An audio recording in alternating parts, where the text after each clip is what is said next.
Бүгүн такси кызматына чыкканыма аябай өкүндүм. Анткени бир окуяга күбө болдум. Таң атканда эле бисмилла деп жумушка чыккам. Кадимкидей эле заказ буйрутманы алып, бир ата чыккан, бир киши, анан келин экен, анан билсем, аны жолдо билгем. Ата менен жакшына сүйлөшүп баргам.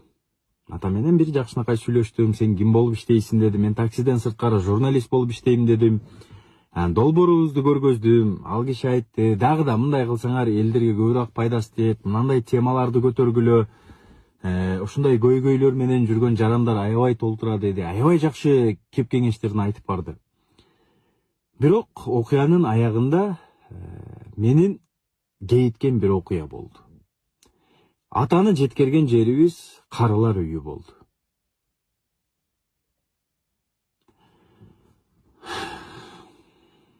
Ал атаны биз карылар үйүнө жеткердик. Билгенимде бармак эмесмин. Билгенимде ошол буйрутманы мен аткармак эмесмин. Мен окуянын алкагында түшүндүм, ал атанын карылар үйүнө барып калышына бир аз келининин салымы бар экен. Кыз келиндер, эжекелер, карындаштарым, ушунчалык айбан болуп кеттиңерби? Ушунчалык жапайылашып кеттиңерби?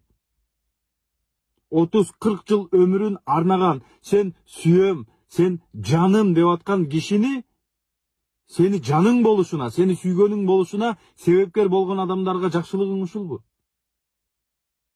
Карылар үйүнө жеткерип коесуңбу? Атасын, апасын карылар үйүнө апарып койгон эркекмин деп жүргөндөр чечкилешимиңер. Аялыңардан жолук алып, юбкасын кийгиле. Эркекмин деп баспагыла көчөдө. Эркек адамдын намысы, абири кабыл албайт мындай нерсени. Эгер сен атаңды, апаңды карылар үйүнө апарып коюп, эркекмин деп жүрүп аткан болсоң, сен эркек эмессиң. Кайненесин, кайнатасын, апасын, атасын карылар үйүнө апарып койгон кыз келиндер бар. Силерди кыз, келин, аял, апа деп айтканга болбойт. Силер желмогузсуңар. Силерди жер көтөрүп жүргөнүнө шүгүр айткыла. Биздин башыбызга бале келип аткан болсо, дал силерге окшогондордун айынан келип атат.